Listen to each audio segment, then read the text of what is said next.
Welcome to the Beacon Way podcast, hosted by award-winning executive team of Beacon Media and Marketing. With over 3 decades of experience, Adrian, Jennifer, and Ken give you an insider's view of what's working, what's not, and what's on the horizon for digital marketing. Grow your business today with the Beacon Way podcast. Hey, welcome back to the Beacon Way podcast. This is Jennifer. I'm your host today. And I'm pretty excited about this guest, actually, Melissa Rosenthal, because I was just double checking with her on that. But we've been chatting on a couple different things. We're going to be working together. And we have a lot to talk about today. We're going to be talking about how you pivot in the market, which I know a lot of you have been calling me about that and chatting with me about that. How do you pivot in the market that we're in? Talking about being a women entrepreneur. Talking about market trends, what's happening right now. So thank you so much for joining and taking your time. I really appreciate it. Yeah, excited to be here and excited to have this conversation. I think a lot of these things are hot topics, so excited to chat. Yeah. So, and I should say, Outleaver is your latest project, and I'm really excited about what you're doing there. Do you mind sharing just a tiny bit about that before we kind of jump off so people know kind of context frame of reference? They can look that up while we're chatting. Yeah, absolutely. So my background has been in news media, journalism, building media companies. I was early at BuzzFeed, early at and helped go start a company called Cheddar, and then I pivoted to B2B SaaS. So I've been kind of all over the spectrum of on the tech side and then also on the publishing side. And when I was on the publishing side, it was very interesting because we were building these media companies to really establish dominance, credibility, build a brand, and be able to then sell to advertisers. And I always thought to myself, like, this is a great model, it's working. But why can't companies do this themselves? Why can't they own the news? Why can't they have the authority? And, it really wasn't a question because these companies had so much dominance. And then, moving over to B2B SaaS, I had a really big marketing budget. I was at ClickUp, and our addressable market was so vast and wide, and to really be able to have the conversations and that we needed to have across industry because we were industry agnostic, and across role because we were role agnostic, and team size agnostic. It wasn't possible. So thinking about, like, how do I bridge the gap between the questions I had when I was in media and what I was struggling with in tech. And it was, it's sort of a really ripe time for companies, especially with tech evolution, to be able to come in and really own the narratives, own the conversations that they want to. Media companies are not what they were today. There are so many wonderful journalists that are unemployed because companies can no longer have full-time employees in-house publishing, that it really opened the door for us to be able to say, hey, why don't we be able to build companies into that voice, that brand credibility, that authority by making them the media companies of their industry and allowing them to have the conversations, allow them to talk to the people that shape the industry and make an impact. So yeah, that's what we do. We build companies into the trade publication of their dreams and allow them to really command voice and ownership and authority of their industry. I love that. And I remember when I was first talking to you, I've never had a conversation with somebody on the phone when they were, we were sharing the idea of what it was. And I think I had like an audible gasp. I'm wondering if you have had other people do that, where it's just like, that is such a unique, great idea. That is not typical, right? That is not out there. Yeah, I think we've gotten some really positive feedback in market. I think we're just thinking about things in a different lens that, hasn't really been thought about before. And I think also marketers are excited that there's like a new idea because I mean, as a marketer myself, like, I hadn't heard of many new ideas in a really long time. Like, since I have been in marketing, like, tech evolves, right? But I think new concepts and new ways of thinking and new lenses don't happen that often. Yeah, I agree. Yeah, that was definitely the audible gasp that I was feeling when I first talked to you. So something you said in a recent LinkedIn post just really got me thinking about kind of where we've been. We're just about to our 13th year in business, and we've always joked about, we wanted to build a yacht, not a cruise ship, as far as our agency, so that we could pivot quickly. And over the years, that's been true. We've been able to do that multiple times. I mean, proud of that. I don't know that we would have survived if we hadn't, right? You just have to do that in business. And especially in our industry, I don't know how anyone makes it without having that mindset. But as I was sharing before we started, 2024 really threw me for a loop as far as, well, what do I pivot to? What is coming? And so just, you talked about in your post about, the importance of just almost listening to the gut of like, now's the time to pivot? And I think you were referencing more that was like career pivots. Is that right? Or was it idea pivots as well? Both. I mean, mostly career pivots, and mostly the inner, to your point, like, there's definitely data, right? You see things happening, but it's the data combined with the gut of like, something Yeah. doesn't feel right here. It's the things where, maybe if you had had imposter syndrome in the past, you would not have listened to your gut because you Yeah. didn't trust your gut enough to feel like it was guiding you down the right path. But I think now for me, it's such a physical feeling when I know I have to pivot that it's unavoidable. Like I can't ignore it. And mostly it's I've been seeing things, it's the compounding of the things that don't feel right to me personally, or the things that I'm seeing in the industry that don't feel right, or the Yeah. things that, I think everyone has gut feelings that they don't want to ignore. But I think the lack of trust in yourself sometimes allows you to glaze over things that are just glaring red flags in both career and industry. Yeah. Have you read Blink by, yeah, I mean, he Yes. talks about that well. There was another article I was reading recently, or maybe it was a podcast, but they were talking about how we're actually wired to know the truth. Like we have that within us. We know when somebody's telling us the truth. We know when we're hearing the truth, but we're so quick in our society to shut that down because we don't want to be, have Yeah. uncomfortable, right? It's you're in that situation, it's uncomfortable. And I don't know if it's harder for women, less hard for women. I do think men tend to speak a little bit more directly. I know that's something I've had to overcome a lot for the most time, not listening to that gut that was coming. So yeah. Absolutely. Yeah. I think it's exactly what you said. We're hardwired to kind of know. And I think after you do it enough and you trust enough and you see that you were correct, right? I think you then really start to trust yourself and really start to trust that gut and that inner voice when something says that it's not right. This doesn't feel right. It's not. And it's not. But yeah, I mean, there were many times early in my career where I I didn't trust it, but then it came to a point where I was right consistently over a period of time where I said, this is the right move for me. Like I'm going to trust myself here. And you take that, I think that first big pivot is a big leap on your trust on yourself, right? That you are making the right move and you're kind of just throwing everything up in the air and saying, all right, this is what I'm doing here. But then after a period of time, I think you start to have that confidence in yourself and trust that the pivots are correct. Yeah, early in our business, we had multiple situations where, something would happen in the business that wasn't positive. And I would say to Adrian, my partner, I'd say, well, yeah, I kind of saw that coming a couple months ago, or Mm-hmm. and one of them was even, yeah, about a year ago, I started feeling this or this about this situation.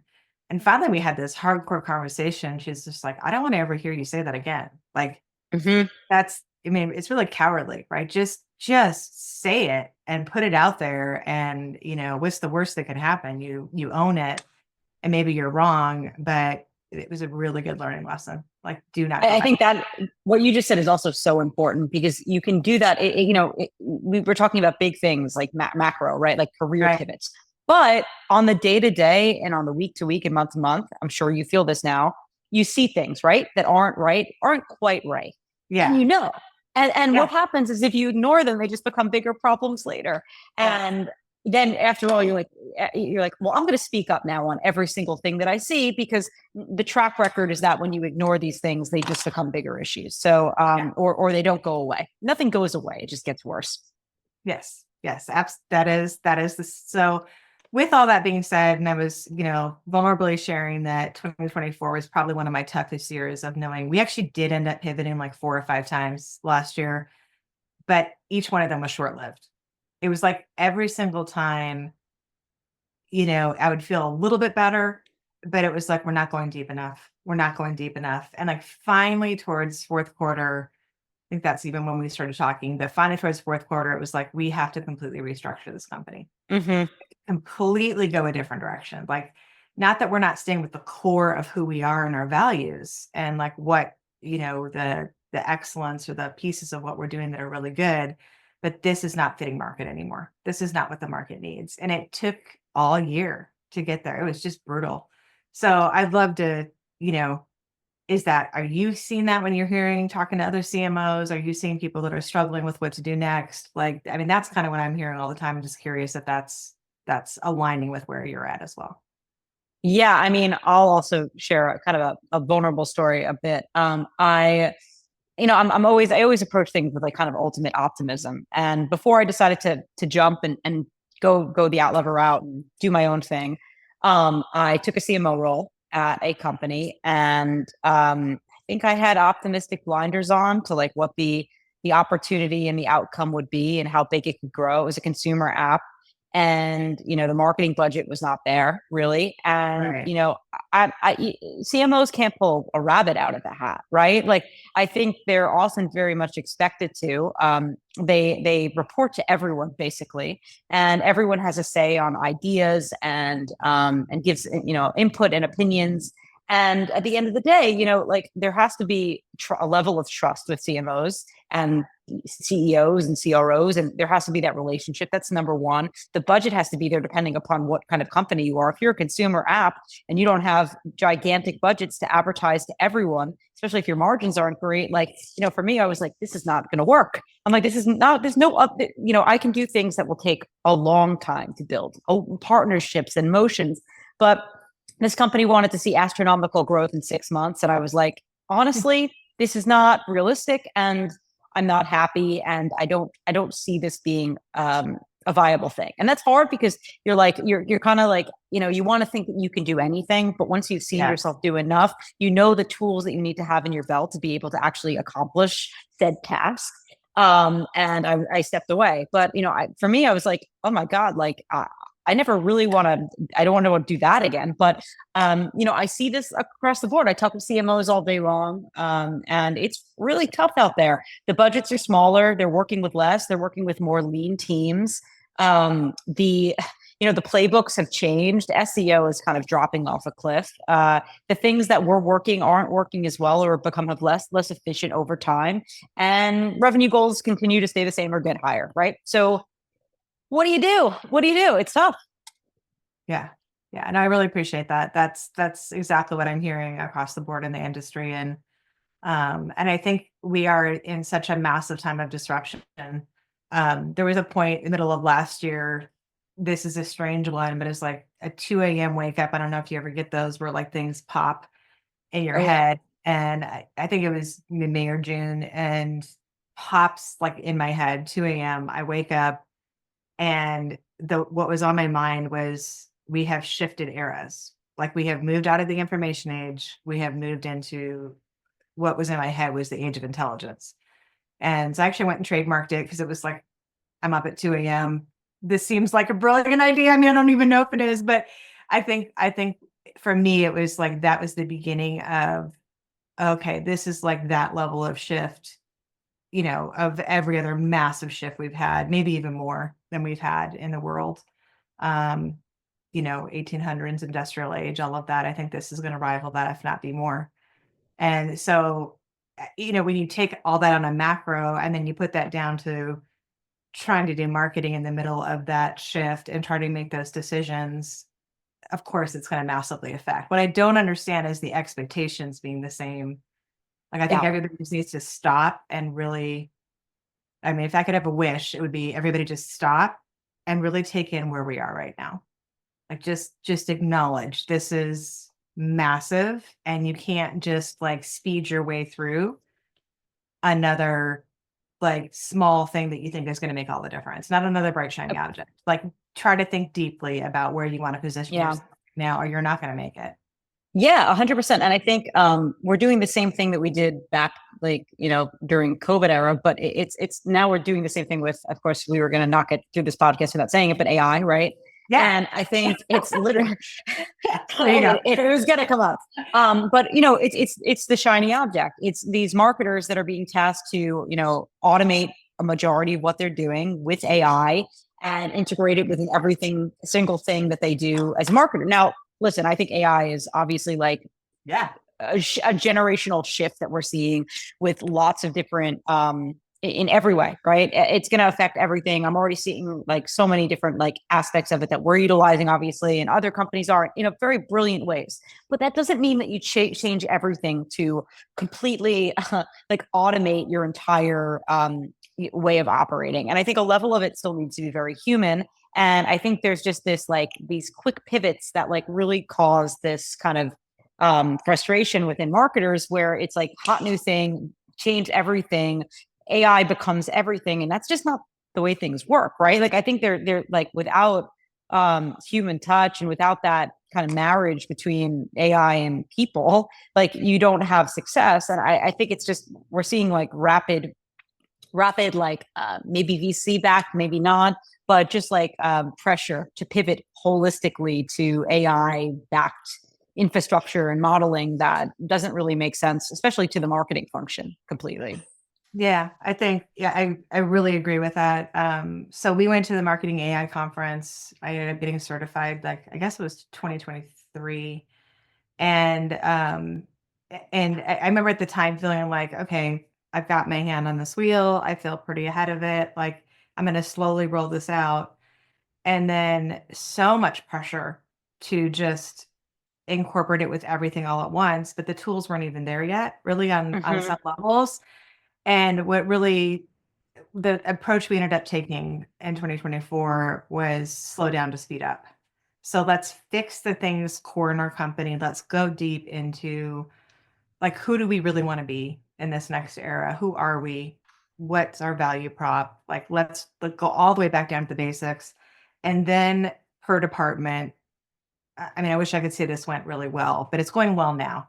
but it was per department, have everybody look at what they can do to make things a little bit better. And that's been like our slow roll, and it's finally working.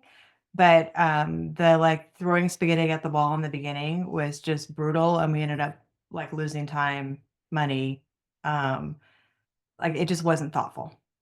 Yeah, and I think exactly what you said. It's how do you integrate it to make the company a little bit more productive, a little bit more efficient, a little bit more creative, have, sparring GS partners, things that like really enhance the ability to operate, right? Not replace it. And I think that's sort of the key. And that's, I don't know, that's what I believe in. I believe in right now, especially, I think I see this a lot, and it's people creating these ads or, AI generated Sora ads. And they're not there. And also, even if they were, like, you still need people that are coming up with concepts and scripting it out and like actually doing the work to be able to utilize the tool. It's to say Adobe Photoshop is here and we don't need people. It's like the tool enables people to be able to work better and faster and more efficient, and maybe, obviously cut costs, but we still need people to be able to do that. And I think the narrative that it will completely replace everything is wrong. Now, will it replace some jobs? Yeah, I mean, that's the reality. And I think there's like that balance for sure. Yeah, I appreciate that. I think that I've been trying to look at it as an advantage that the first business that I was involved in, or my first entrepreneurial endeavor, was actually at the beginning of the internet. And so, I mean, I'm old enough that was my first thing. And I remember like standing in line to get the dial up, and then, being the first person I knew. I was like in high school, I was like the only girl in the computer room. So like I had that background, then I saw that. But one of the things that, and it was easier then to get ahead because less people were like, it was just a slower roll, right? This one's a much faster roll. But I remember even in the beginning I was involved in a tourism business, and looking around at like what was out there, people were doing like terrible design and like terrible experience, and like you couldn't find what you were looking for, and then a few would stand out and they would actually put the effort into. I mean, it was so interesting to me. It was like the tool over what works in human business relationship and marketing. You know what I'm saying? Yeah. I feel like it's the same repeat. We're doing the same thing. We're doing the same thing. We're putting not the tool. It's like you take what is good already as a foundation that is like how people connect, how they work, the psychology behind how we do things, and then you expand using that. Yeah, I mean, a good example of that is what's happening with sales culture, right? Like AI, SDR, outbound.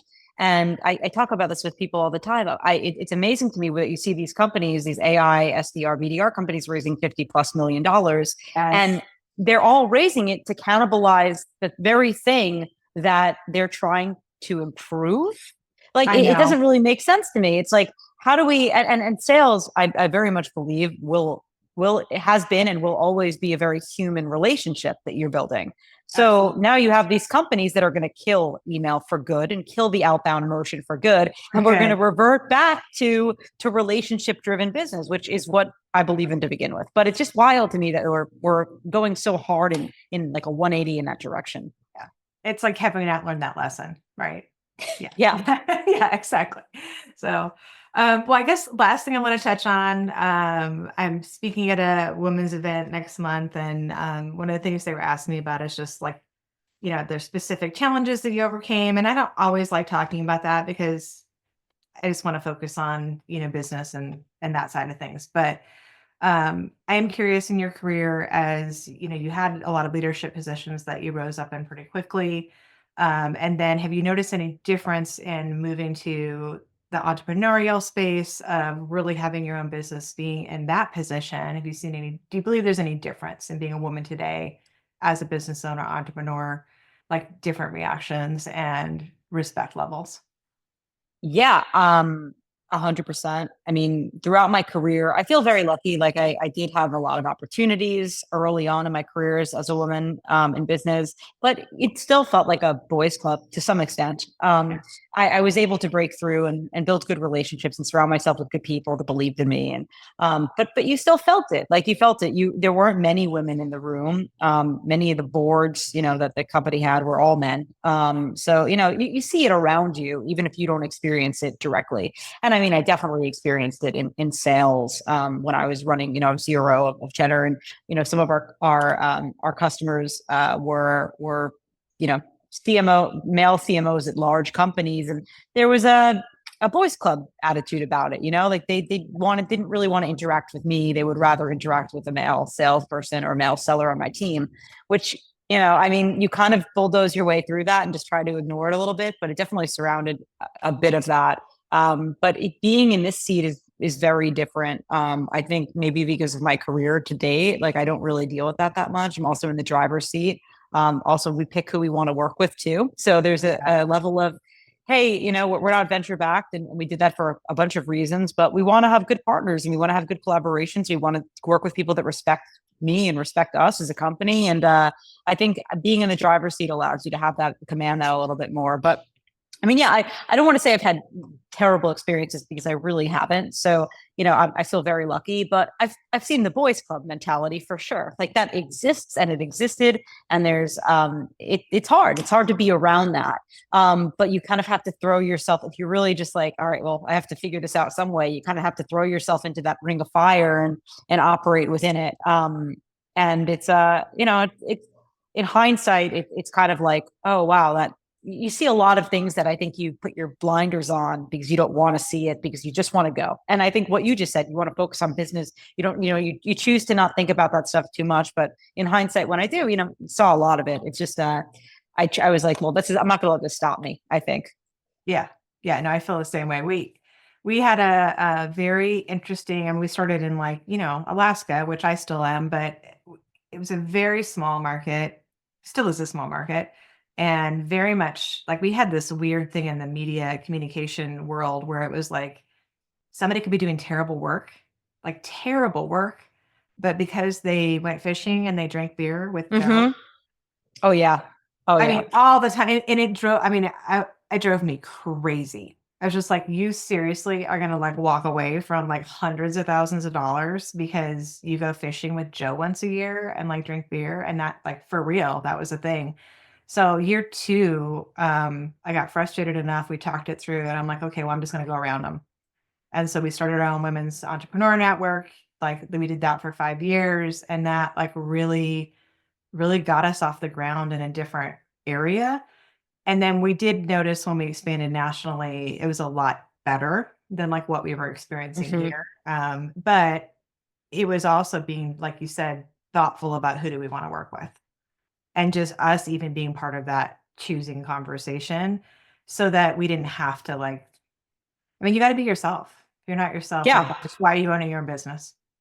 Yeah, yeah, absolutely. And I'm not in the business now of doing golf outings and like steakhouse nights, and that's not the way we sell anymore. So it's very nice because I think maybe with the remote revolution and the way that things kind of shifted during the pandemic, those in-person meetings, like, of course we want to meet our customers and fly out to Alaska and wherever, but the expectation of what that relationship is and the transactionalness of it leading up to actually like working with someone is very different. We don't have to wine and dine them in the way that like that was the way that you actually, and it was like going out and drinking with someone to be able to sign a deal. It's like, no, now it's really much more of a value buy, and you're buying it because you believe in the actual product rather than you have this like drinking relationship with this person, so you're going to spend the money there. So I think things have probably shifted in a really positive direction in that capacity, because you're no longer it's no longer that level of relationship built. It's built on good relationships and trusting someone and believing that they have your best interest in mind, but it's not socially drinking with them. Yeah.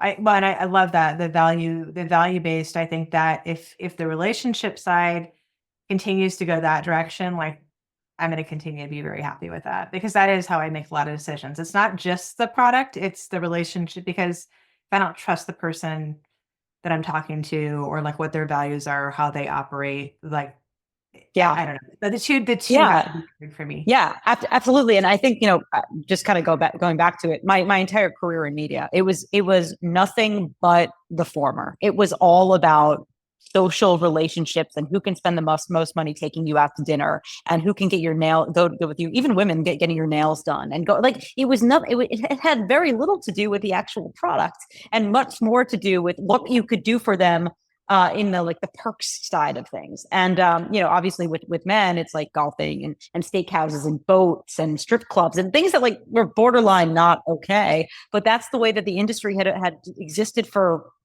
since the Mad Men era of advertising. Right. It didn't evolve very much. And I saw it and I was like, wow, I stepped into that and I was like, oh, this really is how it is, It was wild. I was shocked by that too, because I remember watching that show and just being like, I hate this. Like, I hate everything about this. Like, please tell me this is not the industry I'm walking into, right? And then I walked in, I'm like, oh my God, are you serious?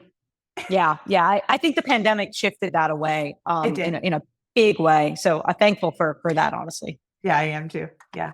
Well, thank you so much for your time. Obviously we're excited to get signed up with you. Really pushing. Yeah, we're excited too. Next month. But so people can find you outleaver.com, on LinkedIn as well. We'll put the links up in the podcast. Anything else, any parting words that you want to share about just your excitement about what's ahead? Yeah, I mean, I think we approach every day and everything with like nothing is impossible. And if you want to build, a massive company and opportunity, it's around the corner. And I think to the point of AI and technology allows you to do things today that you couldn't do 2 years ago with a much smaller and much more efficient team, which is really exciting. And I think exciting for everyone. So I know we were talking about just like how hard it is to do marketing and do things, but I think the ability to build is more ripe than ever. And I'm just excited to take advantage of that. Yeah. Awesome. Thank you so much for your time. You have been listening to the Beacon Way podcast. Make sure to join us for new episodes every week. Don't forget to like, share, and subscribe to the Beacon Way on Apple Podcasts, Spotify, or wherever you listen to podcasts.